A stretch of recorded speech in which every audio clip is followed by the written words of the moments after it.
In the headlines, Governor El-Rufai suggests simultaneous bombardment of bandits camp to end banditry. 12,000 Nigerian students trapped in Ukraine in the wake of Russian military action. Repentant Boko Haram could live a productive life. Vice President Osinbajo says government will give support. On the foreign scene, Ukraine says at least 137 killed in full-scale Russian military attack as Western powers announce a series of sanctions against Moscow. Hello and welcome to Trust News Update. I am Ayubelia. Thank you for joining.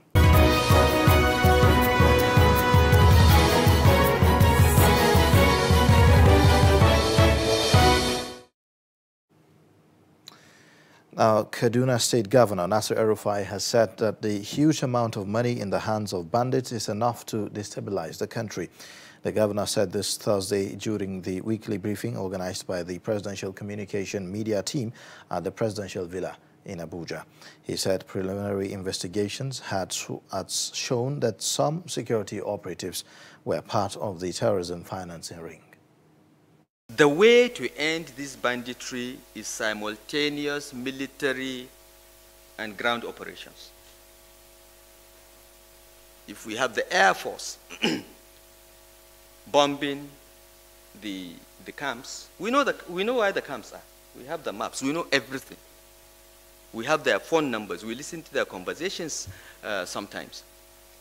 So, but it has to be done across the 5 states and Niger State at the same time. What we've been doing over the years is you go to Zamfara, you chase them out, they move to Sokoto. You go to Sokoto, you chase them out, they move to Kebbi. From Kebbi, they move to Katsina, Kaduna. And they move seamlessly because of the forest ranges. So what needs to be done is, at the same time, bomb the forests, bomb the camps, and have ground troops on the ground as a blocking force, consisting of the army, the police, the Air Force Special Forces, Navy Special Forces on the ground, and just wipe them out once and for all. Of course, that has risks because some of the camps may also contain innocent people that have been kidnapped. But this is war. Still on security matters, gunmen have abducted the paramount ruler of Pushit district in Mangu local government area of Plateau State, Diket Gupia. The police public relations officer in Plateau State, Uba Ogaba, who confirmed the incident, said the command has deployed some operatives for a possible rescue of the traditional ruler. Reports say that the gunmen abducted the monarch in his palace in Pushit on Thursday night. Gupia's abduction is coming barely 2 months after gunmen abducted Charles Mato, the Sumpiem and paramount ruler in the neighboring Gindiri district, but later was released after payment of ransom. Armed robbers on Thursday evening attacked 4 commercial banks in Uromi, Esan Northeast Council of Edo State, killing 7 persons and making away with an unspecified amount of cash. Police spokesman Bello Kontongs confirmed the incident, noting that 2 of their men and 5 others were killed in the coordinated attacks. Reports said that the armed men came in many vehicles and attacked the banks with dynamite and bullets, which caused panic in the community. It's very terrible. Jesus! Europe is on fire. Jesus! Please let your back. Stand up! Stand up! I am cool. Come on the glass. My God. Yeah, man. God. Say so.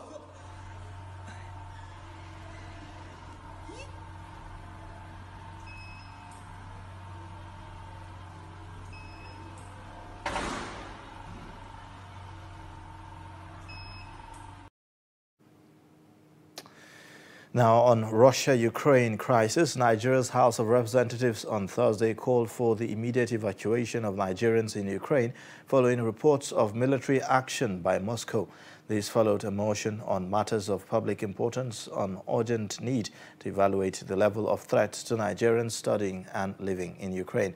The lawmakers are worried that if strategic plans are not put in place to urgently secure and provide safe passage for Nigerian citizens, they may be trapped or, even worse, harmed. Some lawmakers are, however, worried that this evacuation might be a little too late, as the government had enough time to evacuate citizens. It's better late than never. And I think it's important at this point to forget all the bureaucratic bottlenecks. I think what is important now, if we actually have to look out for our citizens, especially the students, I think action needs to be taken now.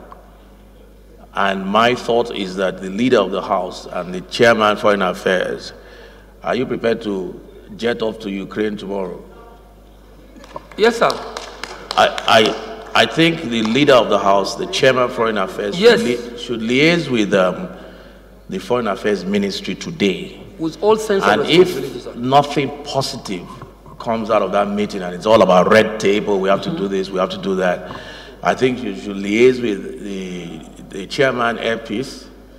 yes, And whatever it's going to cost the House, whatever we need to do, I think we need to leave this, you need to leave this country latest tomorrow and head to Ukraine and head on back by Monday with as many students or citizens who are willing to come back.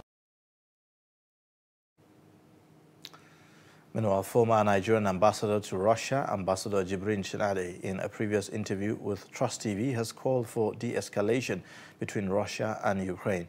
He said there are over 12,000 Nigerian students in Ukraine alone.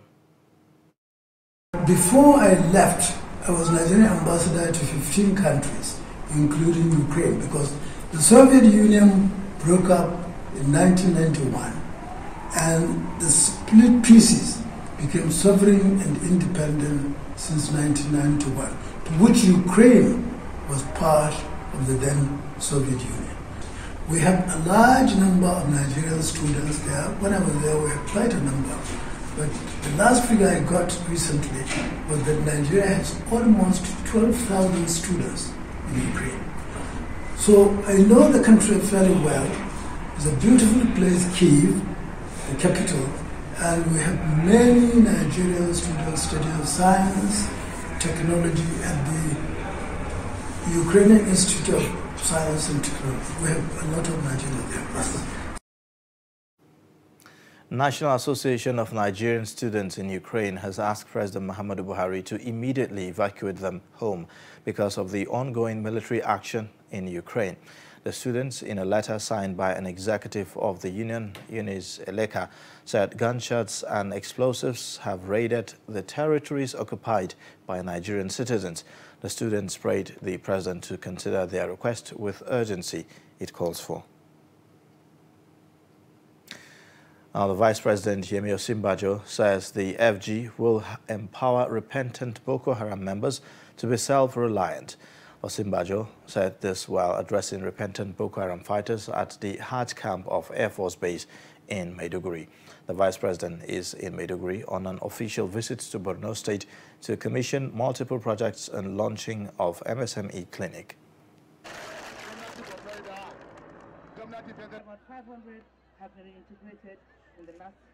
And that you also want to settle down and work as peaceful members of our country. And the desire of the federal government is to make sure that we settle you well so that you can do your own work and your business, and you can live with your families in peace. We will be working with you and with the state government and with donor agencies and friends to ensure that we're able to provide you with a means of not just income but a place where you can settle down with your families and do your own work and do your own business. You're watching the news update on Trust Television. Coming up after the break. Repentant sex workers get married. Details after the break shortly. Hello and welcome to Trust TV News Updates. I'm Zainab Bala. For more news, follow us across all our social media platforms.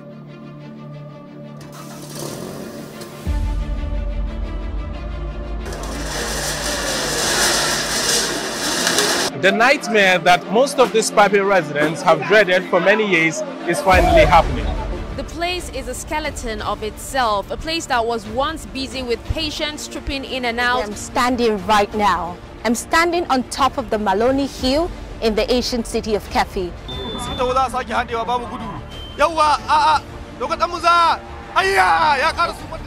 Cooperation. I know communities where they are contributing to buy locally manufactured gas to defend themselves. Being a Nigerian entrepreneur, and I am going to be taking you on a journey to show you the beautiful, the motivational and resilient nature of Nigerian entrepreneurs. Behind me is the Arewa Textile Mill, established in 1963 and eventually closed down in 2004. We are still going into some other hideouts to see if any apprehensions will be made tonight. Let's travel down to Shekau, a community in Yobe State, to talk to Shekau's mother on what she thinks about this development. Well, even to be a magistrate is a funny thing. Yes. Have things changed? Is there more corruption now in the judiciary? And what can we do about it? Well, this is one of the internally displaced camps here in Gusau, the Zamfara State's capital.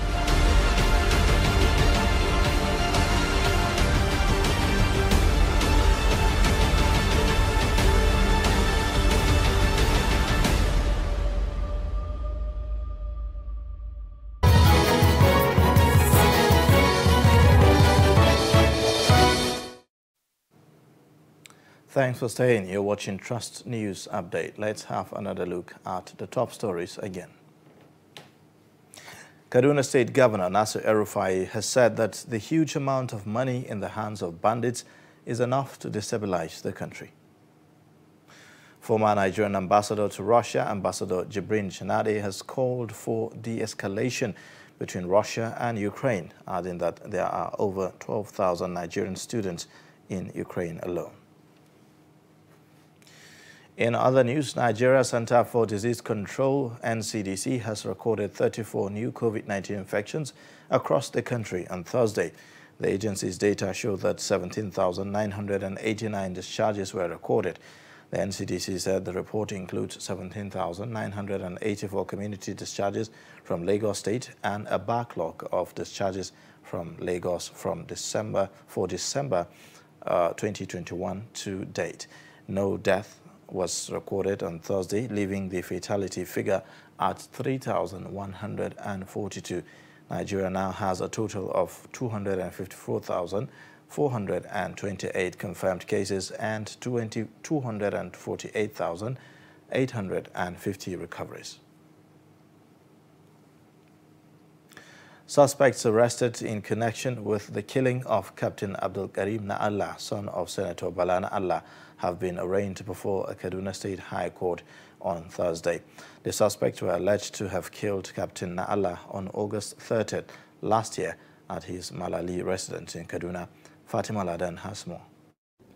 Police in Kaduna paraded two suspects involved in the killing of Captain Na'Allah on September 16 last year, saying manhunt for one suspect at large has begun. Kaduna government files charges against the three defendants accused of criminal conspiracy, armed robbery and culpable homicide. The matter is brought before Justice Amina Bello of Kaduna State High Court formation. The State Solicitor General, Bayero Dari, speaks. When the case was called, the first and second defendants are not represented by a counsel. And constitutionally, the nature of the charge, you can't proceed, you can't take any step without a representation for any defendant that is charged with that heinous crime like that. So that's why we advise the court to adjourn, so that to enable the defendant get a lawyer to represent them in the proceedings. But fortunately, the third defendant has a counsel who had already applied for the bail of one of the defendants in court. We had already exchanged papers, we have filed our counter affidavit and written address to that effect. But we can't take that application because the 3 other defendants do not have lawyers. And it will infringe on their constitutional right to fair hearing, for the court to move on without representation. So that's why the court adjourned, and the directed that the Legal Aid Council of Kaduna State should supply legal representation. Counsel for the 3rd defendant, Avon Emmanuel, says bail application for his client is not rejected by the court. My bail application was not rejected. It is the argument of the application that was adjourned to another date. But we believe in the innocence of our client, and he presently is very ill. And the Kaduna State Correctional Facility does not have the facilities to take care of his said ailments. That was what brought about our application for his bail on special circumstances. Late Abdul Karim Na'Allah, a 36-year-old aircraft captain, was allegedly murdered in his Kaduna residence on 29th of August 2021. The case is adjourned to March 21st. Fatima Salaladan, Trust TV News, Kaduna. Still on litigations, a federal high court in Abuja will on Monday hear bail application from suspended DCP Abba Kyari against his detention by the National Drug Law Enforcement Agency, NDLEA. Trust TV's Shafiu Suleiman reports that the suspended head of the Intelligence Rapid Response Unit, IRT, is standing trial over alleged involvement in drug trafficking. His report. Abba Kyari's counsel, Cynthia Obianeju, had filed an ex parte application seeking bail for her client on health grounds. But the court turned down the request and instead ordered the counsel to serve the respondent with all the court processes. At the resumed hearing on Thursday, the applicant counsel told Justice Nyangeko that they had complied with court directive, but the respondent's counsel, Mike Hassan, told the court he is yet to be served with the bail application. NDLA claimed that they were not served with the motion on notice and the order of the court made on the 21st February 2022. But honestly, we effected service on them through the bailiff of the Honorable Court, which the proof is in the court file. But court is mindful to grant them another 48 hours for them to reply to the application. I don't have a problem with that. Let them reply. Justice Inyangeko stands down the matter for an hour to allow for the service and continuation of hearing. Moments later, the parties returned, but this time with a request by the respondents for additional time to peruse the motion. The trial judge, Justice Inyangeko, granted the respondents' request and adjourned to the 28th of this month as he advised parties to commit to an accelerated hearing in the matter. Shafiu Suleiman, Trust TV News, Abuja. 575 commercial sex workers in Bauchi State have been rehabilitated to begin a new life. The State Sharia Commission has commenced training for these repentant sex workers on various skill acquisition. 2 repentants are married off. Adamu Imam has more.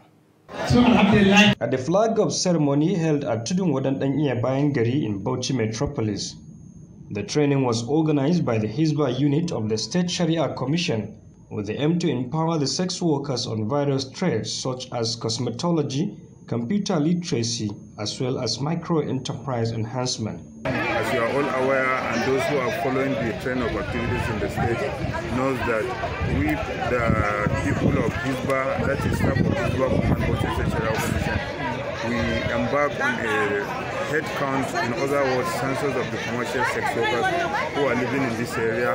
Alhamdulillah, we census not less than 575 commercial sex workers from various states. In fact, some are from Chad, some are from Cameroon.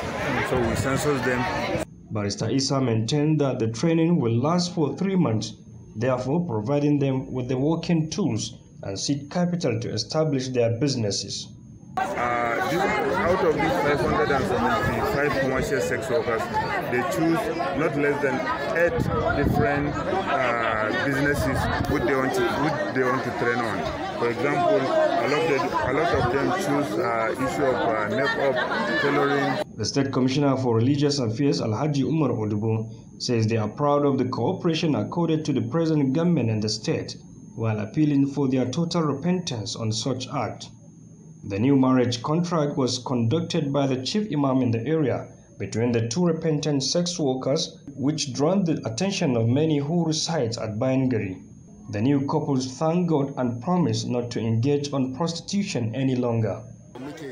Now that we are repentant and got married, God will give us the wisdom, because I'm a businessman selling tea and indomie at one joint in this area.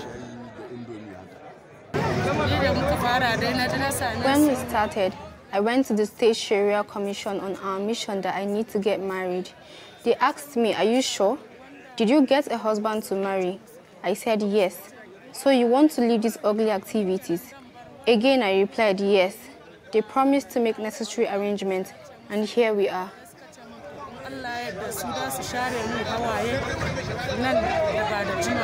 The Sharia Commission assures they will give them equal and fair treatment to make them more productive in the society. Adam Imam, Trust TV News, Bauchi. President Muhammadu Buhari says some projects executed by both federal and state governments attest to the fact that providing infrastructure is critical for good governance. The president said this while inaugurating projects in Nasarawa State. Abubakar Abdullahi sends the story.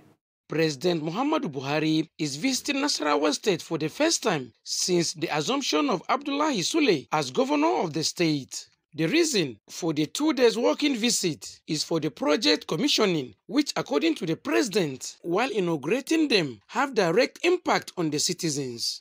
On arrival, President Buhari was received at the newly built airport in Lafia, which he instantly inaugurated. Also inaugurated are Bus Terminal, Vocational Technology Institute, Lafia branch of CBN, and 330 kV power substation in Akurba. For carrying out projects that will improve the life of the citizenry, President Buhari commended Governor Abdullahi Sule of the state. The president was also at the palace of Emir of Lafia, where he appreciated the people of the state, urging the traditional rulers as well as other leaders to sustain qualitative engagement with their subjects. So much has been done that I couldn't find my way out from the time I came last. We do not abuse the trust God has given us by giving us this leadership in various steps. There has never been one time that I have visited Mr. President on the area of security and he did not respond immediately. And that's what the substation, which graciously this administration has provided to us, Lafia as a community, and to the state. We have taken out 80% of our property. 3 governors of Kogi, Kebbi, and Plateau State, as well as the deputy governors of Benue and Ebonyi State, were in the state as part of the president's visit. Abubakar Abdullahi, Trust TV News. Bureau of Public Service Reform says collaboration with media is critical to the realization of its mandate of entrenching transparency and accountability in government business. Director General of the Bureau, Dasuki Ibrahim Arabi, said this during a courtesy visit to management of Trust TV in Abuja. Chijoke Okafo has the details. The Bureau of Public Service Reforms was established on 4th February 2004 as an independent and self-accounting body charged with the mandate of initiating, coordinating and ensuring the full implementation of government reforms and policies, especially with regards to civil service in the country. A team, led by the Director General, BPSR, has held a meeting with top management staff of Trust TV. The objective is simple: to intimate Trust TV on the activities of the Bureau, which include transforming the civil service and issues surrounding the monetization policy. I'm really happy and glad to be with you this morning because I see you as an epitome of the Bureau of Public Service Reforms, something that started very small and is leading change and shaking the media platforms in Nigeria. That is why we say we should come and pay you a visit. Congratulate you on the wonderful work you are doing, and see how we can work with you to improve the quality of public service we deliver in Nigeria. In response, Trust Television's General Manager Ibrahim Shehu Adamu expressed gratitude for the visit while assuring corporate collaborations between both organizations. He stressed that Trust TV is focusing on documentaries because of the need to tell African stories by Africans, with focus on human angle stories and investigations. He described the BPSR as a strategic partner, especially on issues that have to do with transparency and accountability. So apart from documentary, we want to concentrate on human angle stories and investigative journalism. And like you've mentioned, you are heading an agency that is quite critical to service delivery and efficiency of governance. Our job as the Fourth Estate of the Realm is to ensure that we hold government to account and also make sure that things that government is set out to do are done in line with its policies. So while you were mentioning some of the things, it's kind of fitting exactly at media as a watchdog what we should be doing. So I felt this is kind of like a very key agency that we need to collaborate with to understand those issues. At last, with the new reforms BPSR is bringing to the table, Nigerians look forward to a better service in the public sector, where the interests of all civil servants are protected and public institutions are held accountable and are very transparent. We have seen an excellent outfit that is being managed very well. We'll try to see how we can get government outfits similar to this to work together, they exchange ideas and learn from each other. The document we're driving, the National Strategy on Public Service Reforms, has a space where we say private sector should work with us and we work with private sector so that we learn, because I believe we have things to learn from each other. Chijoke Okafo, Trust TV News, Abuja. Well, with that, we wrap up Trust News Update at this hour. Thank you for watching. I am Ayubelia. And don't forget to connect with us via our social media platforms and also subscribe to our YouTube channel. Bye.